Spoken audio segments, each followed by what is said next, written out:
So the next video you're about to see is of a Nigerian lecturer. He's a federal government employee, and this video broke me to pieces. I can't even lie. It broke me to pieces and shattered me apart. Listening to him joining the 30 days rant challenge for more efficiency and effectiveness of our government. And then he said so many things, very, very salient.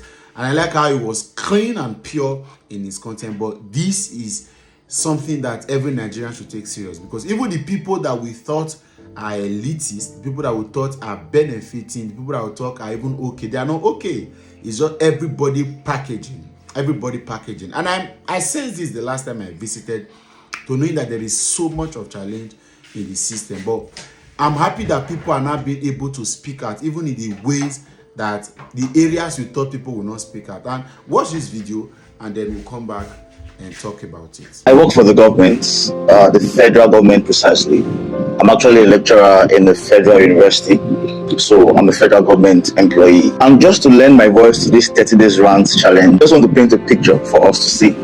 So 2 years ago, I bought a car. This car is 2004, 2005 model Corolla. That's like an old model car, right? But quite convenient for the fuel and everything. The person who used the car before actually maintained it, so it had good body. I was looking very flashy, right? I took that car to school.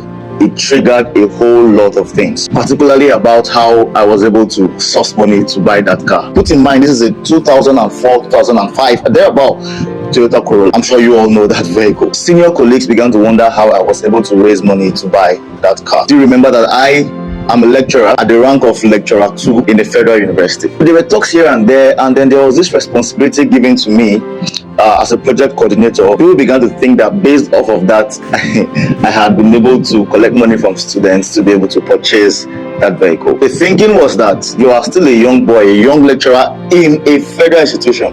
You should not get money to buy that kind of old model car. That is because it was very clear that what we are being paid is not enough to buy you that car, even if you save up in a year or two. No kidding. Somehow they took that position away from me, and it was fine. Now, this was a car that I had saved for up to 2 years to buy. Even after saving for 2 years, the money was not still complete. I still borrowed money from a cousin of mine. My mother still took money from the place where she does thrift, took a loan from that place to add up for me to be able to pick that vehicle and take it as my own. I know a car is like a big deal to rant about now that people are ranting about food and everything, but this is just to paint a picture to you of the pathetic life of a federal government employee. Since fuel went up, every single morning, my colleagues, even senior colleagues, even professors, they line up at the junction leading to my school, waiting for lifts to go to school every single morning. This is because by the time you are able to take your vehicle, fuel it with the salary that they pay us, you won't have anything left for food for your family for that month. Now, mind you, these are workers. These are people who are employed by the federal government, and you can see how these people cannot comfortably take themselves to work in their vehicles. They have to beg for lift every morning to go to work. Funnily enough, a few of my colleagues and I, we devised a technique. Sometimes we sleep in school so that we can avoid the transportation of the next day, right? So we take our clothes, put in our bags, we go to the office, we work overnight, and then wake up in the morning and then do one or two things and continue work the next day.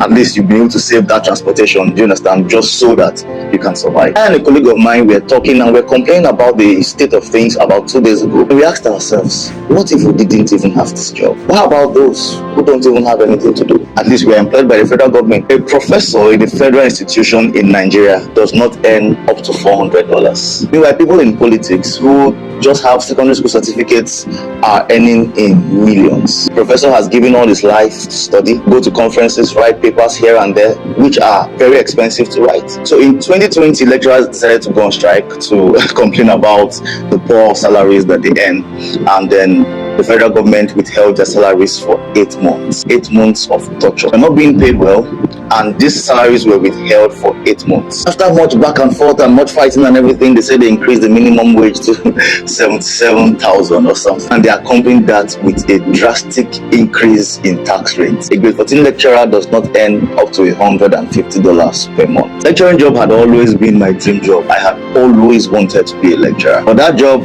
is now my nightmare. There was this case of a student and lecturer that happened about a month or two ago. A lot of videos were flying here and there, how the student assaulted the lecturer and everything, but that is just the way things are at the moment. Students have no regard, no respect for lecturers anymore, because come on man, they drive better vehicles, they have better lives. To be able to go to school most mornings, lecturers have to team up in a group of 4 or 5, take one person's vehicle, contribute small money, fuel it, take it to work for 1 week, and another person's own the next week, and so on and so forth. That's how people cope now. If you spend all your money on transportation, you won't feed, you won't eat, your family will be in hunger. Before the next salary, you are already in so much debt. So salary comes, you clear debt, and you begin to owe again. This is not because you are buying anything extravagant. This is not because you are trying to live a flamboyant life. You're just buying the basic necessity. Before it used to be food, clothing, and shelter. Now the basic necessity in Nigeria is just food. Everybody just wants to eat. So your ability to eat is now competing with a whole lot of other things, so that you have to cut down on so many other things just so that you can eat. Even transportation. At least we are even working.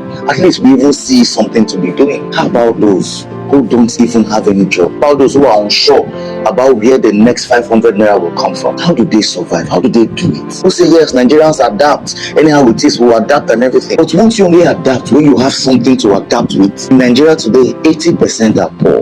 About 15% are managing. And there are just 5% who are actually rich and okay. Poverty now is not defined by your inability to provide basic needs of food, clothing, and shelter.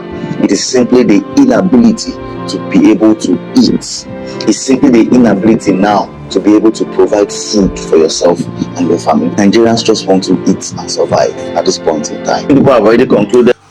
Okay, so heartbreaking would be because we lack better words. Very, very terrible situation we are in. And this is somebody has said a couple of months ago, weeks ago now, that there's no longer middle class in Nigeria. It's either you are rich or you're very poor. And then, like you heard there in that analysis, only 5% of us are rich. The rest of us are actually poor. And the fact that this doesn't bother, people are using semantics, using propaganda, using paper analysis to deceive the majority, and just a few persons are using this paper analysis because even those, they are angry. Did you see the place where they were trying to sign the signatures, 250,000 signatures to recall Natasha? See how they were sweating and hungry, but the people that are controlling them were in offices using and living large, and these people are, so it's a terrible situation. And I maybe I underestimated the way it has hit this particular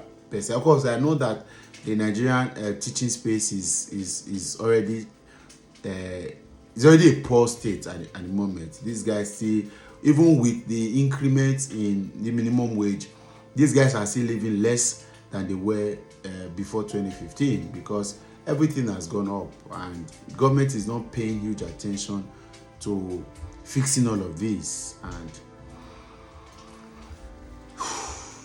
heartbreaking. I'll catch you at that time.